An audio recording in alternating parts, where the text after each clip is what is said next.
So ito mga kababayan, no?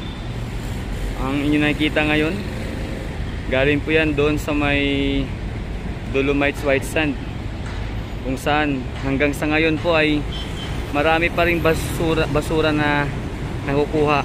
At sako-sako ito mga kababayan. Kahit araw-araw po itong nililinis, at araw-araw ay merong truck ng mga DPS, talagang napupuno po sa bawat araw. At ngayon nakikita nyo mga kababayan, no? Tuloy-tuloy pa rin ang paghakot ng mga basura. At sobrang daming tambak na sako na punong-puno ng basura mga kababayan, yung inyong nakikita sa ngayon dito sa may pinaka bukana, no, ng Dolomite White Sand mga kababayan. So ayan, talagang hindi na po ito na ubos-ubos mga kababayan.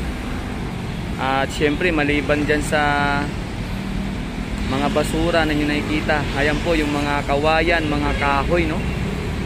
Talagang napakarami po mga kababayan sa ngayon yung ating natatanaw dito na mga basura.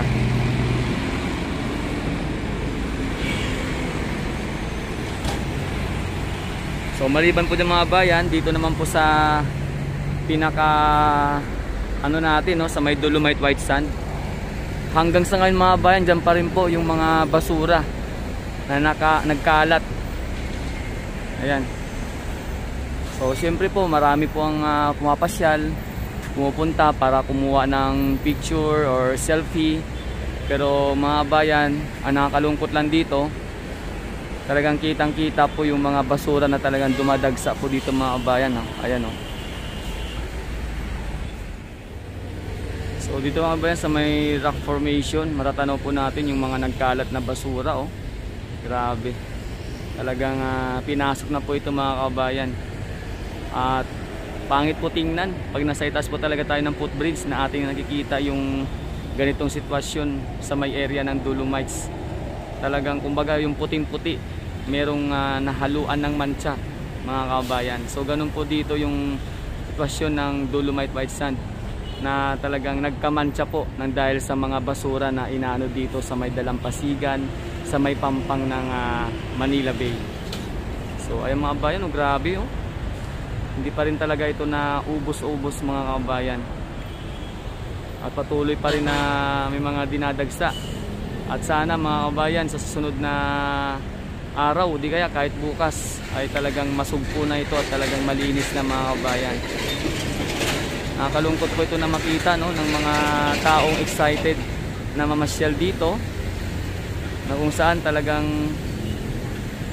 ito ay kanilang binabalik-balikan upang makita yung kagandahan ng Dolomite White Sand. Kaya lang sa kasalukuyan nga po, ito po yung nangyari mga kababayan, nagkaroon ng mancha yung Dolomite White Sand. Ayan.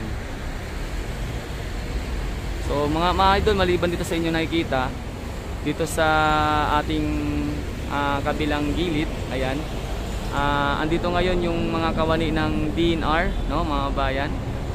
Ayan, sa may tent, at sila po ay merong pinag-uusapan sa ngayon. Mukhang sila po ay nagpupulong sa mga kanilang na-inspect, no? Kasi kanina mga kababayan, ito nga, sila ay naglakad-lakad dyan sa may dalampasigan upang mag-inspeksyon ng mga naturang na ito, mga nagkakalat na basura pa rin. At siyempre mga kababayan, natin nalang abang-abangan talaga dyan kung ano yung mga susunod na hakbang, no? Para nga patuloy na masugpo itong mga basura na nagkalat dito sa may dalampasigan or may pampang ng Manila Bay.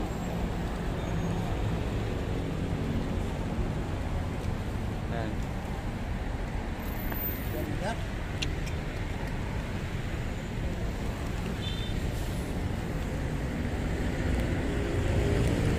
So mga bayan, yung abang-abangan, no, yung lahat ng mga ganap dito sa aking YouTube channel. Siyempre po pag kayo po ay merong komento sa inyo nakita sa aking video sa araw na ito, ayan, paki-komenta lang po sa ibaba mga kababayan. At kung gusto niyo pong patuloy na nakaantabay, nakasubaybay sa nagaganap sa Manila Bay, subscribe na rin po kayo sa aking YouTube channel para tuloy-tuloy po inyong pag-update, no, sa mga kaganapan dito.